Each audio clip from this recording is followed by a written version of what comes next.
My dear students, ఇప్పుడు నేను చేయబోయే వీడియో ఏదైతే ఉందో ఇది చాలామంది స్టూడెంట్స్కి ఎంతో ఉపయోగకరమైనటువంటిది అనమాట. ఒకటి, నాకు ఒక స్టూడెంట్ పర్టికులర్గా ఒక మెసేజ్ చేశారు. సార్, నేను డిగ్రీ అయిపోయిన తర్వాత నేను జాబ్ చేయాలా ఎంబీఏ చేయాలా చెప్పండి, నాకైతే ఎంబీఏ చేయాలని ఉంది అని చెప్పాడనమాట. సో యాజ్ ఎ లెక్చరర్ నా ఫస్ట్ ఐడియా ఏంటంటే, ఒకవేళ కానీ జాబ్ ఆపర్చునిటీ వచ్చి క్యాంపస్ ప్లేస్మెంట్లో కానీ ఎక్కడైనా మీరు సెలెక్ట్ అయ్యి ఉండి, లేదా ఏదైనా సాఫ్ట్వేర్ కంపెనీలో కానీ జాబ్ వచ్చినట్లయితే, ఫ్రెషర్స్ రిక్రూట్మెంట్స్ ఎక్కువ అవుతున్నాయి కదమ్మా, అలా కానీ మీకు కానీ వచ్చినట్లయితే తప్పనిసరిగా మై సజెషన్ మీరు జాబ్లో జాయిన్ అయిపోవడమే ఉత్తమం. తర్వాత రెండో ప్రశ్న వెరీ క్లియర్గా చెప్తానమ్మా, ఇంకా ఎలాంటి ఇది సంశయం లేదు, డౌట్స్తో నేను మాట్లాడకూడదు. అట్లా మాట్లాడితే అటు ఇటు కాకుండా మాట్లాడకూడదు అట్లా. ఇప్పుడు సో జాబ్లో జాయిన్ కమ్మని చెప్పాను. ఒకటి, చదివిన చదువుకి సార్థకత ఎప్పుడు ఉద్యోగం వచ్చినప్పుడే కదా. డిగ్రీ తర్వాత నీకు ఉద్యోగం వచ్చిందంటే నువ్వు చాలా గ్రేటే కదా. మరి ఆ అవకాశాన్ని అందిపుచ్చుకోవాలి కదా. ఈరోజు ఉన్న అవకాశాలు రేపు ఉండకపోవచ్చు, అంటే మంచిది కూడా రావచ్చు, అలా బాధించవద్దు. తర్వాత ఇంకోటి చెప్తున్నాను, ఎప్పుడు కూడా ఇయర్స్ గడిచే కొద్దీ కొత్త బ్యాచెస్ అనేవి వచ్చేస్తాయి కదా, వాళ్ళతో కాంపిటీషన్ అయిపోద్ది. For example, last year degree pass అయిన వాళ్ళకి ఈ ఇయర్ మీరు వస్తున్నారు కదా బయటికి, మీతో కాంపిటీషన్ ఉంటుంది, అవునా కాదా? కాబట్టి ఏంటంటే ఎప్పుడైనా సరే అవకాశం అనేది వచ్చినప్పుడు మనం అందిపుచ్చుకొని తీసుకుంటేనే బెస్ట్ అనమాట. సో ఏం చెప్పానమ్మా, ఒకవేళ కానీ జాబా ఎంబీఏ అంటే జాబ్లో జాయిన్ కామని చెప్పాను.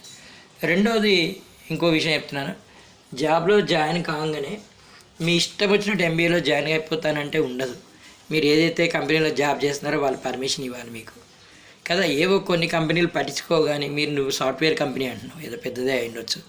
సో వాళ్ళు కంపల్సరీగా హెచ్ఆర్ వాళ్ళు నీకు పర్మిషన్ ఇవ్వాలి. ఎందుకంటే లేకపోతే నీకు ఇంటర్నల్కి వెళ్ళి ఇవ్వరు, ఎగ్జామ్ రాయడానికి కూడా సరిగ్గా ఇవ్వరు, ఎవరు చేయమని అని అడుగుతారు. ఇంకా కొన్ని కంపెనీస్ అట్లా కాదు, ఫర్దర్ ఎడ్యుకేషన్కి వాళ్ళే మోటివేట్ చేస్తారు. ఇక కాలేజెస్ అంటారా, ఎంబీఏ కాలేజెస్ చాలా ఉన్నాయి. సిద్ధార్థ ఒకటి ఉంది కదా, చాలా బ్రాంచెస్ కూడా వచ్చాయి వాళ్ళవి. దిల్షుఖ్నగర్లో కూడా ఎంబీఏ వస్తుంది అనమాట. సో గర్ల్స్ క్యాంపస్, కోఎడ్ ఇవన్నీ కూడా ఉన్నాయన్నమాట. సిద్ధార్థ కదా, డిగ్రీ ఉంది, ఇంటర్మీడియట్ ఉంది, ఇవన్నీ కూడా. తర్వాత అంటే జాయిన్ అవ్వండి.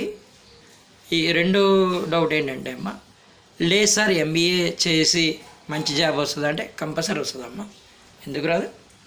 Why not?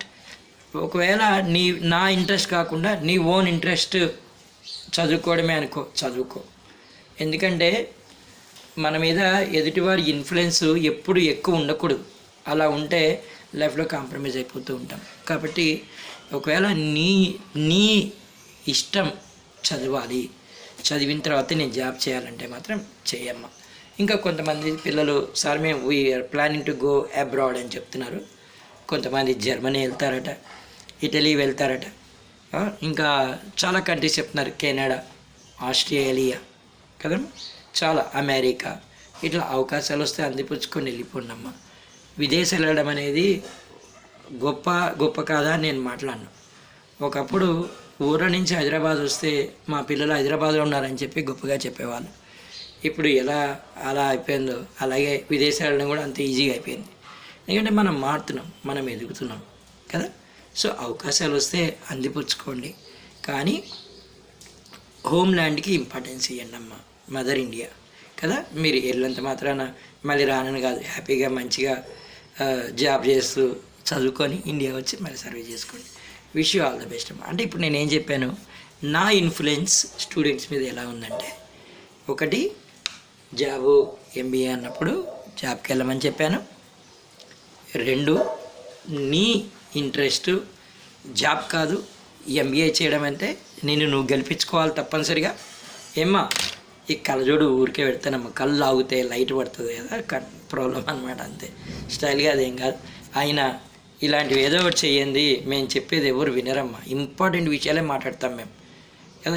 ఇప్పుడు పిల్లగానికి డౌట్ అదే మైండ్లో తొలుస్తూ ఉంటుంది, ఎవరు చెప్పాలి? ఫ్రెండ్ చెప్తాడా? అటు ఇటు చెప్తారు, కానీ మాలాంటి వాళ్ళ ఒపీనియన్ కూడా తీసుకోండి అమ్మా. జీవితాన్ని చూసిన వాళ్ళం మేము. విషయం ఆల్ ద బెస్ట్ అన్న. సరస్వతి దేవి ఆశీస్సులు ఎప్పుడు మీకు ఉండాలి. చదువులో మీరు చాలా ఎదిగారు, చాలా గొప్పవారు. అధ్యాపకుల్ని, తల్లిదండ్రులను గౌరవించే మంచి మనసు ఇచ్చినటువంటి ఆ దేవుడికి నేను కృతజ్ఞతలు చెప్తున్నాను ఇప్పుడు కూడా. Wish you all the best అమ్మా. సో జాబా ఎంబీఏ అన్నప్పుడు ఒత్తిడొద్దు, go to job. Go to job. This is my suggestion, నా సజెషన్. లేదు నీ ఇండివిజువల్ ఇంట్రెస్ట్, నో నేను చదవాలి, నాకు ఇంకా చదివే కోరిక తీరలేదు అంటే మాత్రం డూ ఇట్. అంటే ఎంబీఏనే అని కాదమ్మా, కొంతమంది ఎంకామ్ చేసేవాళ్ళు ఉన్నారు, ఎల్ఎల్బీ చేసేవాళ్ళు, కానీ వాళ్ళ పర్సంటేజ్ తక్కువ అమ్మ. అందరూ పోలోమని ఎంబీఏ. సార్ చేయండి అమ్మ, వెల్ అండ్ గుడ్. ఎందుకంటే మేనేజ్మెంట్ కోర్సెస్కి ఇండియాలో అంత ఆపర్చునిటీస్ ఉన్నాయి కాబట్టి people or do it. Wish you all the best అమ్మ. సో ఇప్పుడు చెప్పండి పిల్లలు, నేను ఏం చెప్పాను? కన్ఫ్యూజింగ్గా మాట్లాడాను ఏమన్నా? ఏం కన్ఫ్యూజింగ్గా నేను మాట్లాడలేదు కూడా. జాబా ఎంబీఏనా, జాబా పీజీ కోర్స్ అన్నప్పుడు గో టు జాబ్ అని చెప్పాను. నేను నిజంగా చెప్తున్నాను. నేను ఎర్న్ చేయండి, మీ చదువుకి సార్థకత తెలుసుకోండి.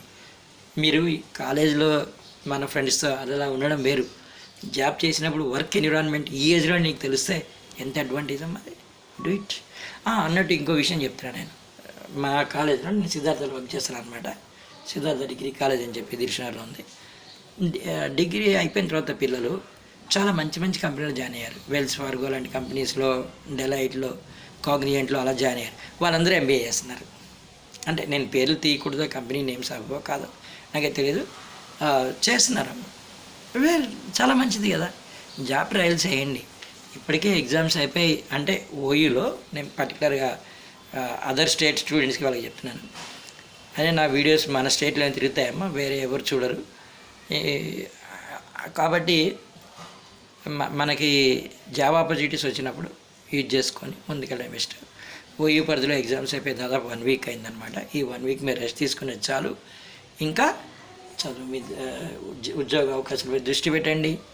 వీరుంటే వాకింగ్కి వెళ్ళండి. ఓకే, వాళ్ళు ఇప్పుడే సర్టిఫికేట్ మిమ్మల్ని ఏం అడగరు, ఫైనల్ ఇయర్ రాసాం కాబట్టి పాస్ సర్టిఫికేట్ నేను కూడా చెప్తారు. డన్. కొంతమంది పిల్లలు పార్ట్ టైం జాబ్స్ గురించి అడుగుతున్నారు. నాకు బాగా నచ్చిన ఒక స్టూడెంట్ గురించి నేను చెప్తాను. అంటే ఒక రిటైల్ షాప్లో, డిమార్ట్లో నా స్టూడెంట్స్ ఇద్దరు part time job evening 4 to 10 వరకు జాయిన్ అయ్యారు. రియల్ ఐఎమ్ సేయింగ్, ఏం కాదు, ఐఎమ్ ప్రౌడ్ ఆఫ్. సో నిజంగా చెప్తున్నాను, నేను కూడా చదువుకునే రోజుల్లో ఒక సాల్ట్ షాప్లో చేశాను. అంటే ఉప్పు బస్తాలు వచ్చేవన్నమాట. బస్తాలు దించడం కాదు, లెక్క రాసుకోవడం, లోడింగ్ అన్లోడింగ్ అప్పుడు రాసుకోవడం అనమాట. అది చూసేవాడిని.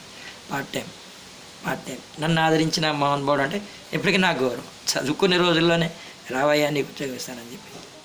సో గ్రేట్ అండి, ఆల్ ద బెస్ట్. ఇక నా గురించి కొంతమంది పిల్లలు అడుగుతున్నారు, సార్ మీరు ఎలా టీచింగ్లోకి వచ్చారు, మిమ్మల్ని ఆదరించిన కళాశాల అంటే, నన్ను ఆదరించిన కళాశాల మా దేవాలయం సిద్ధార్థ. నా గురించి తర్వాత చెప్తాను. నేను ఇప్పుడు సెల్ఫ్ డబ్బా అని కొట్టకూడదు. వెరీ పర్టికులర్గా నేను వీడియో చేశాను. ఈ వీడియో నచ్చితే లైక్ చేయండి, షేర్ చేయండి, సబ్స్క్రైబ్ అనేది మీ ఇష్టం అమ్మ.